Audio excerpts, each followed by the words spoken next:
welcome to Two Moms and a Camera. Hi. You know what? I realized, cheers. This is red wine.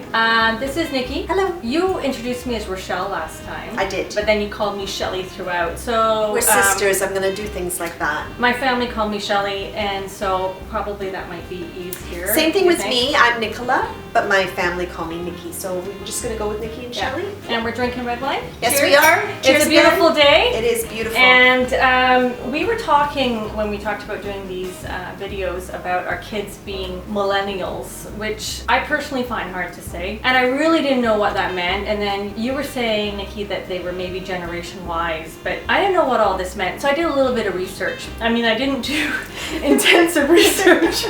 She's the smart one. If you saw Please her first don't argue video. with me. If you disagree with me, you could just... Okay, so anyway, what I learned, and this is not from Wikipedia, I actually went a little deeper. Get out. I did. There's deeper than Wikipedia? Yes. Oh my god. Generation X, which is what we are, were born between 1965 and 1981. Generation Y, they're saying mid-70s to mid-2000s. But then you have the millennials, which are technically from 1982 to 2004. So millennials and Generation Y is almost interchangeable.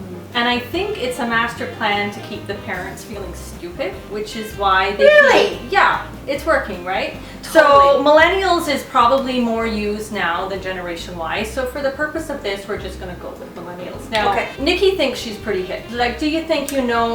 You know what? I think after raising teens, yeah. I think I know. So I wrote down some millennial terms, how to talk like a millennial. I'm going to test you, all right? Okay, I'm ready. What does FOMO mean? F-O-M-O. F-O-M-O. I don't know if they say F-O-M-O or if they say FOMO. I know this. Okay, just say it because I'm taking too long. Fear of missing out. No, I did not know that. It seems kind of desperate to do. It seems rather desperate. This is the one that I hate the most because this isn't even a real word. Do you know what I'm going to say? Your eyebrows are really on fleek. On fleek?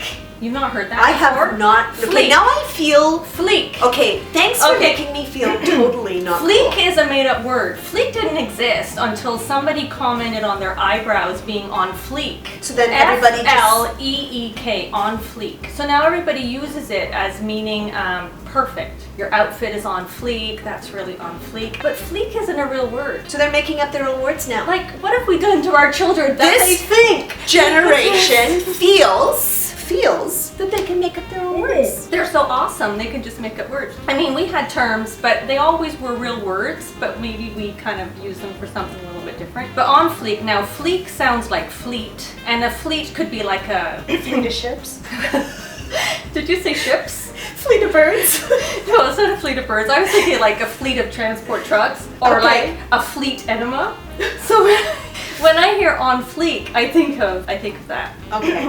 Okay. Can you give me one that I know, please? Bae. Oh, bae. Oh, but this is okay. Okay, so I think I know what this means, but it's deeper than that. And I was just reading about that the other day. Do you know what it means? Do you know what B-A-E stands for? I just heard this the other day. Yeah. I actually like this one. I think this one's really nice. Before anyone else. Right. I kind of like that. You're my bae. Before anyone else. Right. But then they throw it around so recklessly. But you know what I thought it was? It loses meaning. I actually just found out the real meaning just probably maybe a couple days ago. But before I found out, because I did hear that, they were too lazy to say baby or babe. So they just shortened it and to then baby. they made before anyone. But I like before anyone. Yeah, that's kind of cool. Except you can't say that to more than one person. And you know what? I feel like a total idiot calling my husband babe. He would be like, what the hell? Now, have you heard bye Felicia? Bye Felicia. Yes. Okay, apparently that's a dismissive goodbye. That's like a, I don't care that you're really leaving. Bye Felicia. Really? Yeah. So here's some easy ones, okay? Slay. I'm going to slay this exam. Exactly. Perfect. Yes. Yes. Because yes doesn't quite cut it. No, and it's spelled Y-A-S-S-S-S-S. Is there a certain number of S's? I got 4 when I did my research. I think the more S's, the bigger the yas. The bigger the yas? Yes. Do you know what turnt means? You're turned. So it means like you're turned up. Yeah. How did you know that? Yes. I'm doing well. You just said yes, too. Yes. Okay. To throw shade. Throw shade means you're being nasty to someone. You're throwing someone shade. You're just being. I watch Housewives. They throw shade. She watches all Housewives the time, constantly throwing shade. Nikki, how come you watch that show? Because it's, you know what? It makes my life feel Normal? really normal. I mean, these chicks, I'm telling you right now, they are out there on another planet. I'm sitting in a chair with a fuzzy blanket. And it's my chair. Behind me, and it's her chair. It's my chair. I've got like basic. Doesn't it mean what it means? Like basic? Kinda. I mean, you might actually say that I'm kind of basic sometimes. Like Right. I'm kind of mainstream, Right. kind of transparent, lacks a bit of personality. You're also a babe. Yeah, I know. Okay, this one bothers me because thirsty means something totally different than what we think it means. And this bothers me because what if you're actually thirsty? So nobody will know. Nobody's if you gonna actually know. need a drink. What does it mean? I didn't hear this. Thirsty means desperate or too eager or wanting something. I also read a comment that thirsty means like needing physical contact, like a hug or something. So like if you're actually really thirsty, close to dehydration, and someone gives you a hug, that's not going to cut it. No, I'm gonna need some water. And this is another one that really bothers me. What does Netflix and chill mean? It means Do that you know you this? want to have somebody over to get down and dirty because what? Of course I know this. Netflix and chill. Come on, Shell. No, you know what? I know this because. How do you know this? Well, you know what?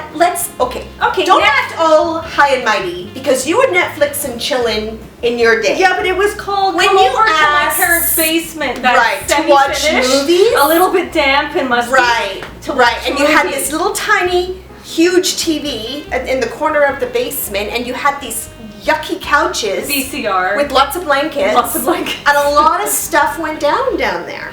Come on. Yeah, but we didn't have a name for it, Nick. I can't believe you know this. I do. Did I impress you today? I'm actually pretty impressed.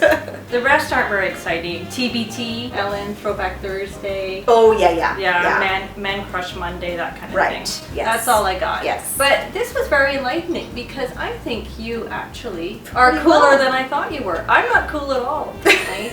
Apparently.